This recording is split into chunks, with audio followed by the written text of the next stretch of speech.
podcast to support your spiritual revolution. I'm your host, Kara Goodwin, and I'm so excited for you to hear this episode with Dean Graves. I was so interested to learn that the sixth dimensional entity that he works with is the same one from the raw material. I know there are many of you listening who have engaged with the raw material, and if you haven't heard of it, then I'm guessing that the time for you to explore it is nigh. Dean is a spiritual teacher and author focusing on self-healing and personal growth. His deep commitment to personal growth and enlightenment has led him to spend the last 12 years as a devoted student of a sixth density creator being entity. His latest manuscript promises to be a groundbreaking exploration of the nature of the universe and the human experience. Dean is a wealth of esoteric knowledge, and he talks about these complex topics in a very down-to-earth and approachable way. There's big, deep info in this episode about the nature of reality and how awareness levels relate to which density or dimension you're in.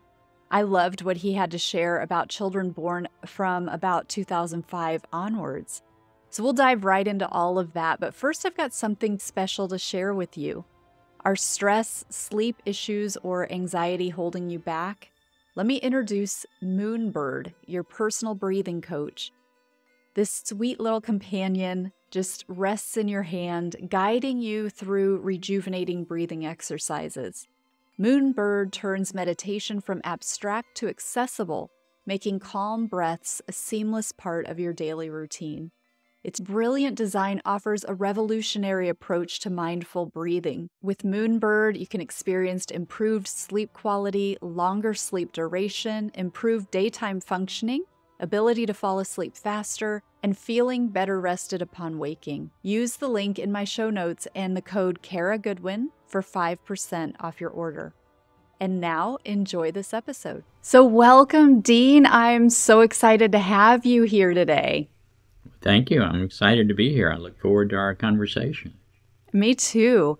So I think it's best to just start by talking about your spiritual journey and what led you to becoming a student of a sixth density creator being entity. Interesting question. Yeah. Take it with whatever way you feel called. Okay. Well, my spouse led me to spirituality. We both awakened at the same time. And I'll go into a little bit more detail with you because you have a background in this that I would probably be more reluctant to do with someone else. But my spouse was very, shall we say, connected, and she died in 2011. But prior to that, she knew her origins, and we both became enamored with the raw material, which is a series of channelings that the LL research people did in 1980. And so we went through that introductory phase of we got the first book and said, oh my God, oh my God.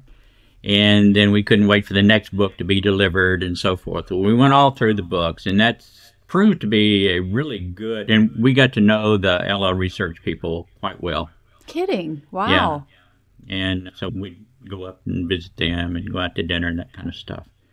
And it was very helpful to have that personal communication with them and to establish a rapport. And my spouse and I both did some channeling training with Carla, which is the principal channel. And so that was very helpful to refine what we were doing and what after my spouse died, a funny story. She knew who her higher self was and was communicating with her higher self quite frequently on a daily basis. And I couldn't make connection with my higher self, which was really frustrating. And so she came in, I was working on the computer one day, and she came in and said, well, I know who your higher self is. And said, oh, okay, all right, who's my higher self? And she had tried to write, she didn't know how to spell it. And she had written on the piece of paper, my higher self. And she meant to write Yahweh, but she spelled it like Yahui. And I first got a big laugh out of that. And I said, no, I want another higher self. I don't want Yahui as my higher self. And so she got a little offended by that. But it's a funny story, and we laughed about it for a long time after that. But that wasn't my higher self. And so after she died, as a matter of fact, the day after she died, and I just had this voice, and the voice said, "I'm your higher self." And I knew who it was. It was her. So many chills. It was her. It was her. Yeah, she was my higher self. And so I said, "Oh God, come on, really?" And so we had a big laugh. And so the first thing that I did when I found out it was her is I apologized for all those teenage years. I was dumb. I was stupid. I didn't know any better. Forgive me. I know I made it hard on you, but. So you guys had been together for a really long time. Were you with her as a person when you were a teenager? No. Or do you just mean didn't you're know her. as a higher That was self? it later in life. It was arranged that we would be together later in life. I see. So I thought you meant that you were apologizing to her and what you guys had gone through in your teenage years. No, what I went through in my teenage years, but she was my higher self, so she was trying to guide me as a higher self. And said, "Oh, I'm sorry. I apologize." Yeah. You weren't the first teenager a higher self had seen. I have no doubt of that. But that notwithstanding, it was a funny story. Yeah. Oh, my goodness. Wow. So do you want to share where she was from? I feel the listeners like, where was she from?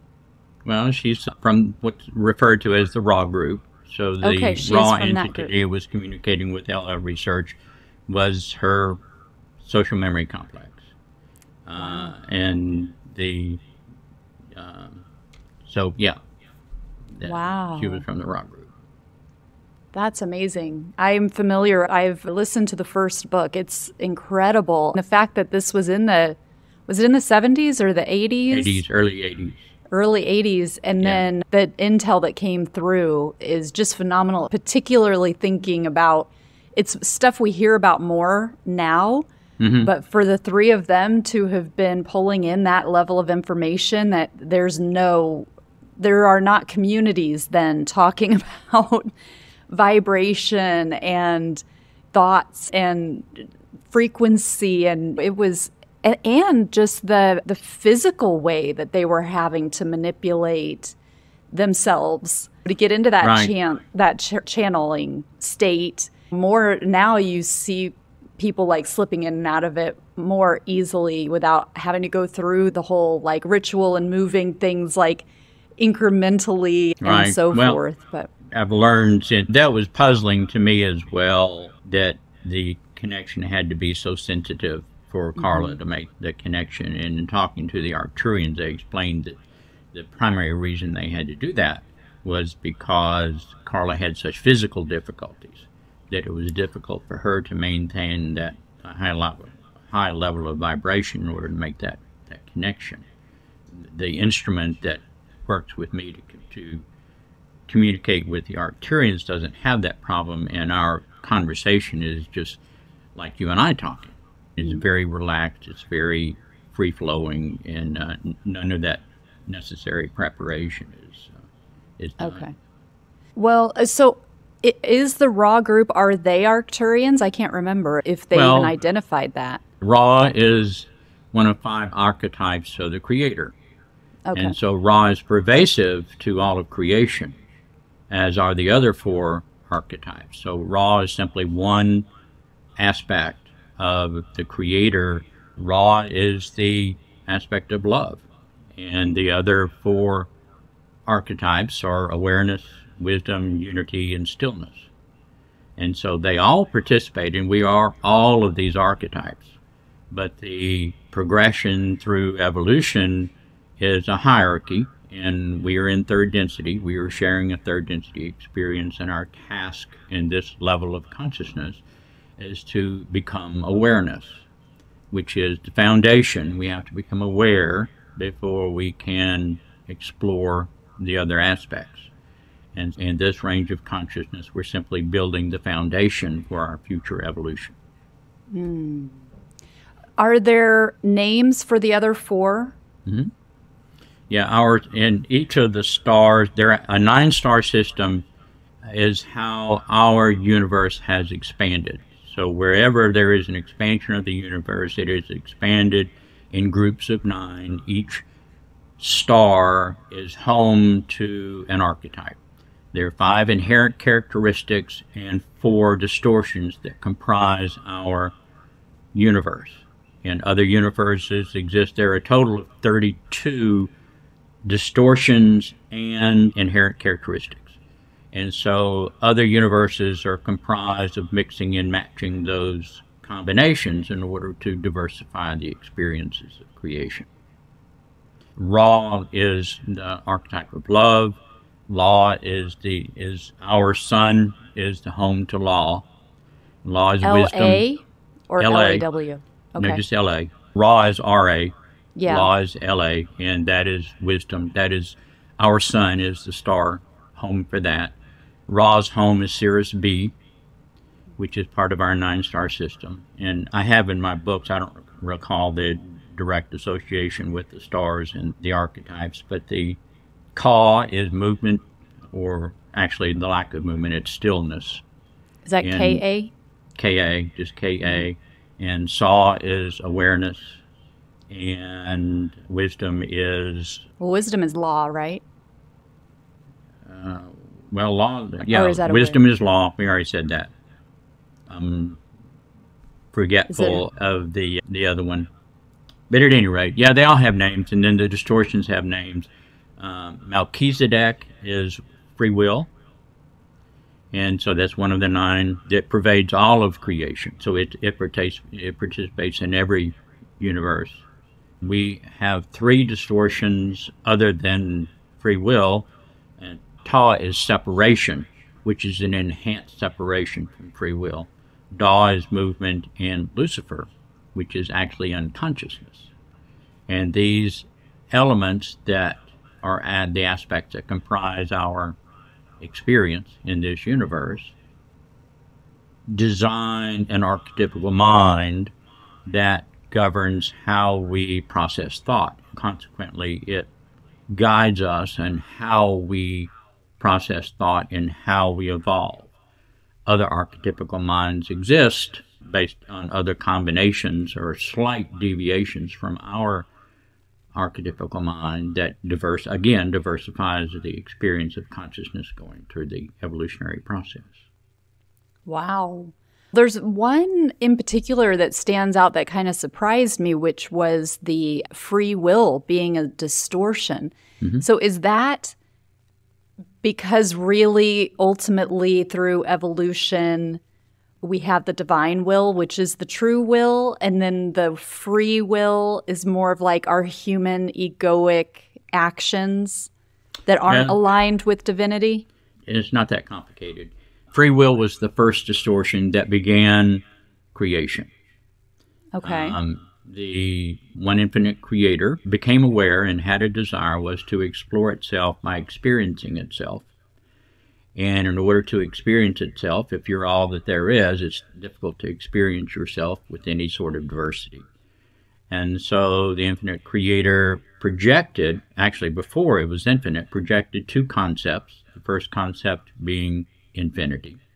The parallel concept was intelligence, which created the environment of intelligent infinity. And within that concept projected the concept of free will, which is the concept of separation, perception of separation, which created the first subject-object relationship because the originating one infinite creator was the creator as the object and the creator as the subject, which was the result of the projection of free will into this environment, was the creator as the subject. And so the creator as the subject is consciousness, and that aspect, which is conceptual, created all that we perceive to be creation, including ourselves. We are consciousness. Everything that we experience is consciousness. We are conceptual because of that creation of the creator as the subject. And so through that projection of separation, the creator as the object observes our behavior and learns of itself. Okay. And so the free will is inherent in that process, and it's part of that separation as a Well, it is the concept of, it's a perception of separation. And it's only because of that perception of separation that the creator may interact with the creator as the subject to learn of itself. We perceive free will to be the choice of, well, I can go right or I can go left, but that's the product of our perception of separation. If we didn't perceive ourselves as separate, then there would be no choice. Yeah. Okay. Whatever we decided would be it. Okay. Okay. Thank you. Interesting. So I'm interested in the communications that you're having. You're regularly connecting with these sixth density beings at this point, correct? Correct. Yes. Okay. Have they given you any sort of indication about the evolution of the planet and humanity at this time? Well, yeah, we've talked quite extensively about that. You may know from reading the raw material that third density has a defined beginning and a defined end, which is approximately 76,000 years, but it, as Ra describes it, it's as regular as a clock. That our previous experience, which was the fifth attempt of most of the Earth population to graduate, ended in February of 2016. And since then, the Gaia, the consciousness of the planet, is firmly in their fourth density experience. The third density population that remains, which includes us, is a residual of that third density population, and we will be permitted to fill out the rest of our lives. We're not going to be raptured off the earth or anything like that. We just live a natural lifetime to finish our experience of this third density. Almost all the children, the overwhelming majority of the children that have been born since 2005 are fourth density children. And so Earth has been determined to be a positive fourth density planet. Those children will continue on with the consciousness that the planet already is and have a fulfilling fourth density positive experience. Their difficulty right now is they're in transitional bodies, which means the third density body, which is very heavy, is transitioning to be more of an electric body, which is a fourth density body. And that will take a few generations to totally make that transition. But as they make that transition, then the nature of their experience will increasingly change as they become more fully a fourth density incarnate experience. But so we're well on our way to being a fourth density planet. There is another planet that is being prepared within the solar system for another third density experience, that the folks not graduating from the existing third density Earth experience would just simply transition to that new planet and continue with a new third density experience. In terms of, and they would have new bodies, so this would be part of the natural cycle. They would naturally, Right. And so do you see that people who were born prior to that 2005, you said most of the children who have been born since then are fourth density. Do you see an evolution of people, like adults, who are evolving quickly physically as well? No. The adults, we adults are going to finish off our existence here with the third density body. There's not going to be any magic involved with that. Whatever we do to our bodies or however we treat it is how it's going to be. And we'll just finish it. We'll finish a lifetime and go through the assessment process after we die and then either graduate or not graduate. Regrettably, I think the graduation will be very small, but I don't have any specifics on that, but just my observation of our existence. I think it would be relatively small. There are some third density beings that are incarnating along with the fourth density children, but they are of the they're on the verge of graduating, and so the hope is that the affiliation with the fourth density children will push them over the top so they can graduate to fourth density and not have to continue on with the third density experience. But their nature, if they were simply participating in third density, it would be evident that they are of a higher awareness, higher consciousness. Okay. And it's interesting how much you talk about the fourth density, because I find there is a lot of focus on 5D in terms of it. A lot of people talk about that Earth is going from 3D to 5D, and that the fourth density is a transitional state that we are already in, which is what you're saying, that the Earth is already in there. But a lot of people are focusing on third to five. Do you have anything to say about that? Well, you don't. Fourth density is, in third density, our task is to become awareness. And included to that, there is a curriculum to advance through the evolutionary process. The third density curriculum is pretty basic. We begin in what is described as primordial darkness, which just simply means we don't know anything and we're in total chaos. And our task is to evolve, which means we experience an awful lot of what we don't like through chaotic periods, the lower, simply called dimensions of the density. And these are incremental, and it's like you had a chart, and you measure, I'm this tall at this age, I'm at this tall at that age, and so you put little marks, and we graduate through that until we awaken.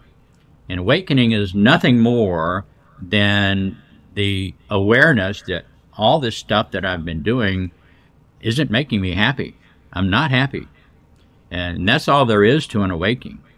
At that point, of course, you have a choice to either stay in the chaotic stage, or you can begin looking around to see what all other alternatives there are and begin to explore, hopefully, a more spiritual path that would elevate your awareness. And the distinction between these levels is the degree of awareness, which is our task in third density, and also the surrendering of our free will. Free will functions as an intoxicant, just like whiskey. The more you drink whiskey, the less aware you become.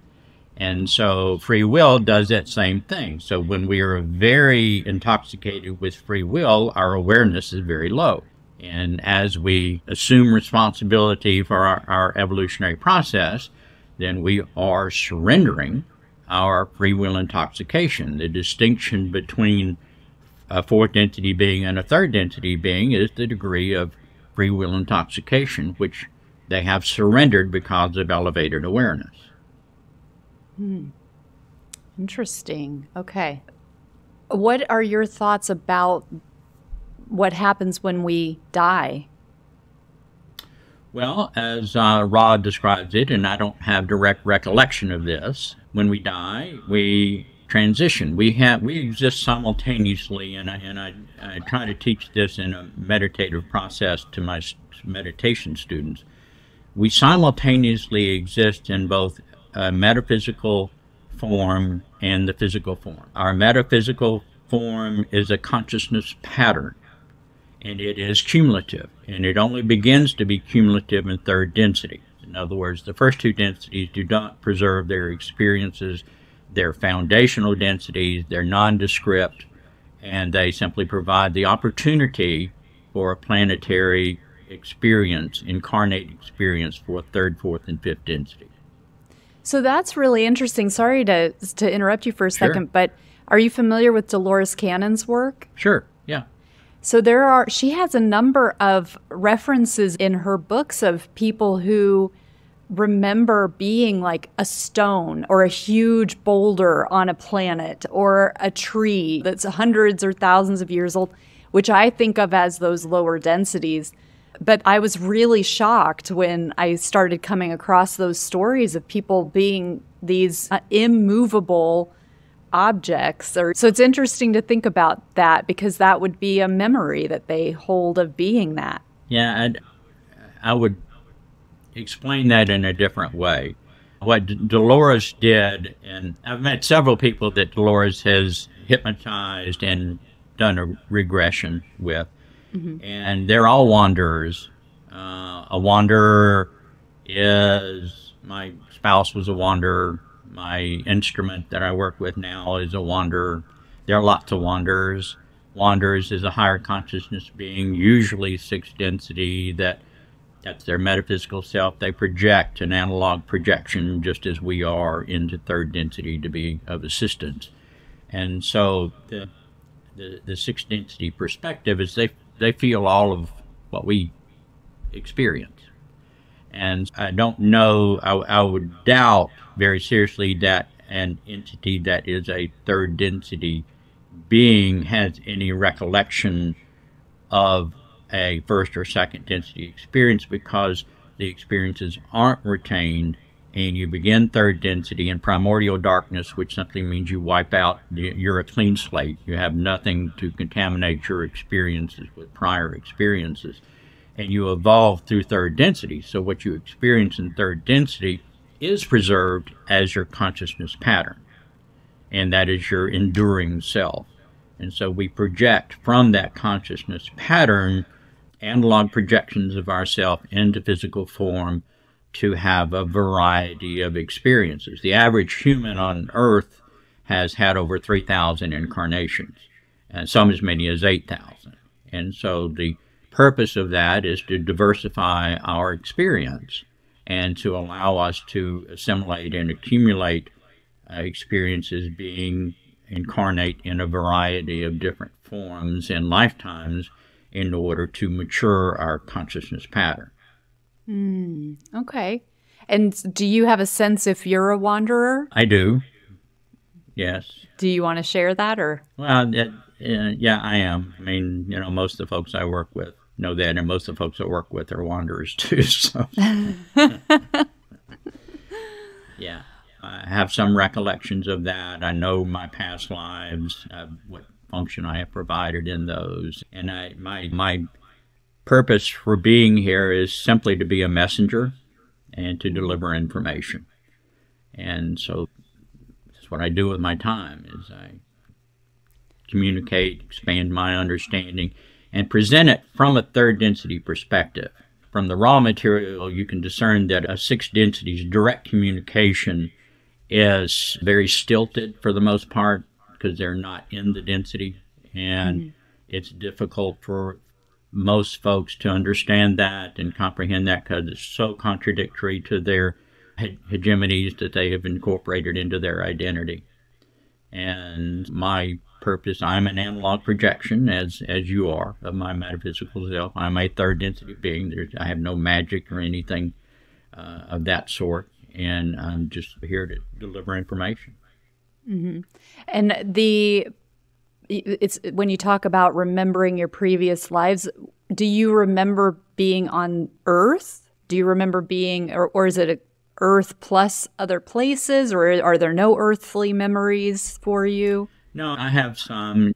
After my spouse died and I began this educational process, this learning process, then my higher self was very helpful in providing me with opportunities to gain comfort with my perspectives. And I was presented with spirits to chat with that I would know, as well as having some recollections of my previous lives, not only as a human, as a person, but recounting some history to other planets and things of that nature. And in our present day, we have for quite some time had fourth density participants participating in our planetary experience, but incarnating as whales or dolphins. And so right. Whales and dolphins have been, not all of them, but a large numbers of them have been fourth density. And so I had an interesting experience long before I was awake, when I was still very much in this chaotic period, and I was learning to scuba dive. And so I went to Mexico and was going to take my first big ocean dive. And we The group went out in a John boat, which was intimidating at the time. What is that? It's a small boat. It was a big John boat, but it was a small boat, and we were only about, the railings of the boat were only about 5 or 6 inches above the water line. Oh my goodness! Wow. Yeah, so it was like we were going out in a pond, but we were actually going out in the ocean. So we went 20 miles out to this huge white rock, and while we were going out there, we suddenly were surrounded by this huge pod of dolphins. The dive master goes out every day, and he said it's the largest group of dolphins that he had ever seen. And we were completely surrounded by these dolphins that were doing their jumping thing.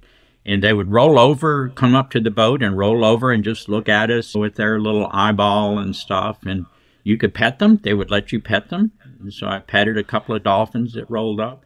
And then they all swam away, and these 3 whales came up. What? Yeah, these 3 huge whales, obviously a family. There was a baby whale with it. And wow. So they jumped along with us. And so we were just all in awe. The scuba diving became inconsequential after seeing all of that. So years later, just after my spouse had died and was communicating and all of this stuff, and I had the thought, and this is how you get this stuff, you had the thought, I remember that experience, and that was a very odd experience. And it was actually my higher self and me, and we were incarnate as the dolphins. Some of the, obviously not all of them, just a couple of the dolphins and the whales simultaneously. That you experienced when you were in Mexico? I experienced it in this form, so I had no association. I just, wow, this is great nature being here. But later, after I'd awakened, and said, that was us. You and I were doing that in order to give you comfort as to the experience. And subsequent to that, I had other images and recollections of experience and meditation, of swimming going down deep in the ocean and that sort of stuff. Yeah, I used to get visions like that and experiences, all intended to provide me comfort with who I am and what I'm supposed to be doing. Wow. It's just fantastic. I just love talking to you and getting your perspective. Is there anything that you feel that the entity that you work with, the 6th dimensional entity, would like to share?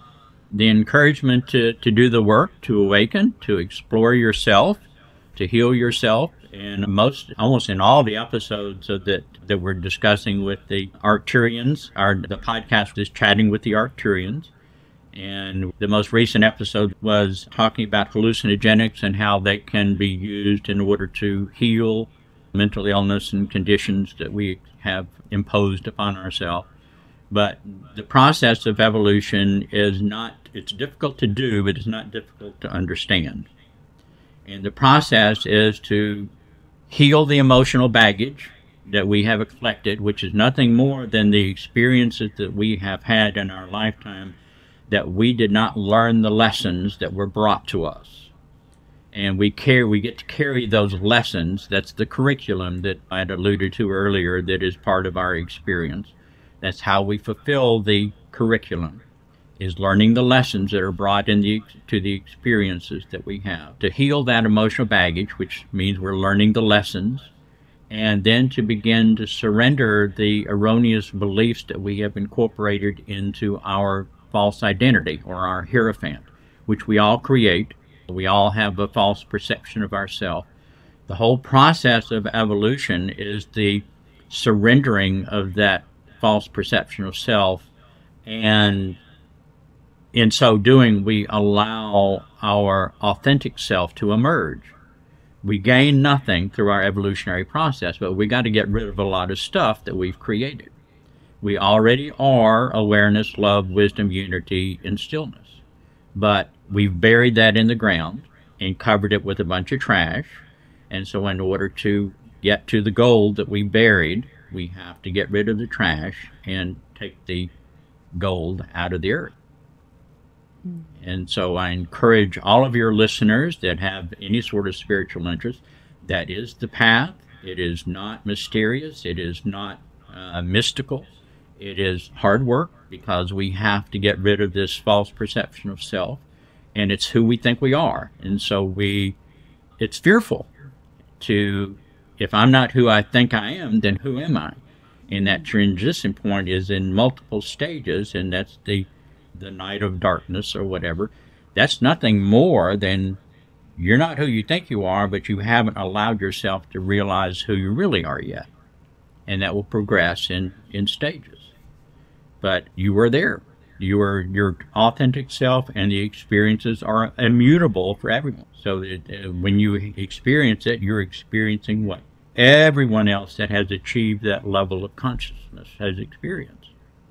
And it's much more joyful than staying in the chaotic ranges that we have been so mired in for a long time. Well, thank you for that. So share with us how people can connect with you and remind everybody what your podcast is. And well, I have two podcasts. The one that is active is Chatting with the Arcturians, and we post to that regularly. And if people have questions that they would like to pose to the Arcturians, we'd be delighted to chat with them about that. I can be reached. I have a website, it's at ddeangraves.org, and that has contact information and everything on that.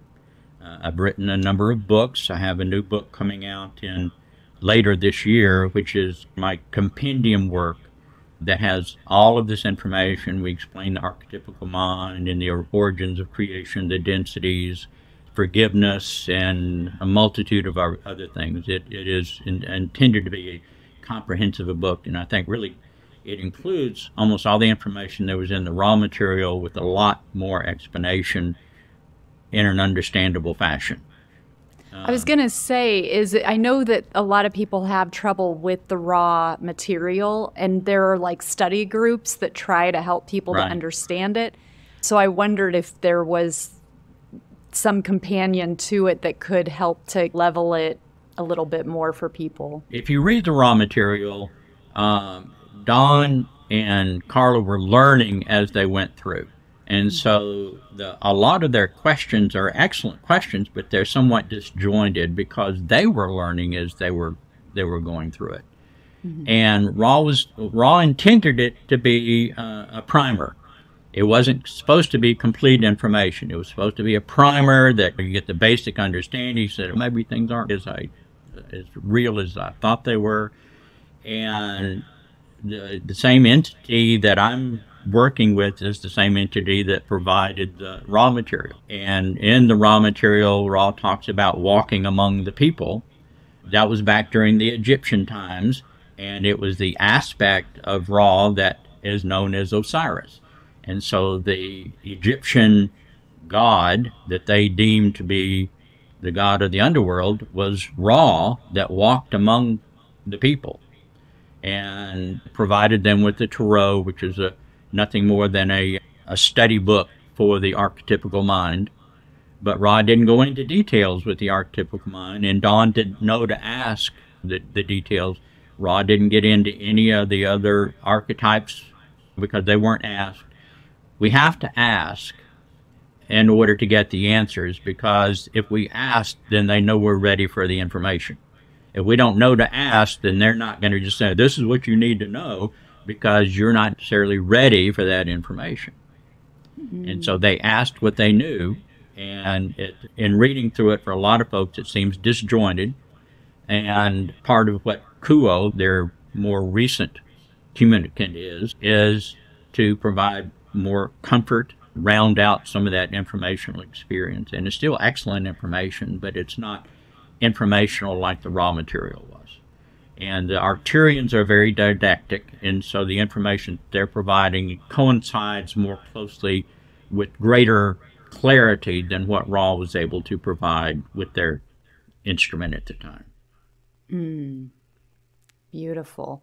I don't know that you actually said what your books are called. A book that I've written, two books that I've written that are totally secular, that are designed towards helping people do the work, to do the healing. And one is called Enlightenment, Plain and Simple. And in that we overview the process of evolution and give some specific, easy-to-do, self-applied exercises that will help them heal. The next book is The Identity Model, which deals with suffering and stress and explains how and why we create this hierophant, this false perception of self, and how it manifests into different mental issues, everything from depression to jealousy, and so forth, and how to heal from that, to understand that, and to have specific exercises that can be applied in the back of the book that will heal from that. And I know it works because I did it, and I've taught it to many people, and they've had the same results. I have another book that is an introductory, it's more easy to understand, called The Edifying Children of a Lesser God, and that is an introduction to all the raw type material, but not with great depth, because people need incremental steps. The book that's being published this year is called The Enigma of Consciousness, and it's a spiritual exploration of humanity's relationship to creation, and it is much deeper. If you're ready for it, fine, go for it. If you need incremental steps, then these other books will get you to that. Beautiful. Thank you so much, Dean. I have really loved our conversation. Thanks for coming on today. Sure, thank you. I appreciate your patience and listening, allowing me to ramble so much. Not at all. It was beautiful. Thank you.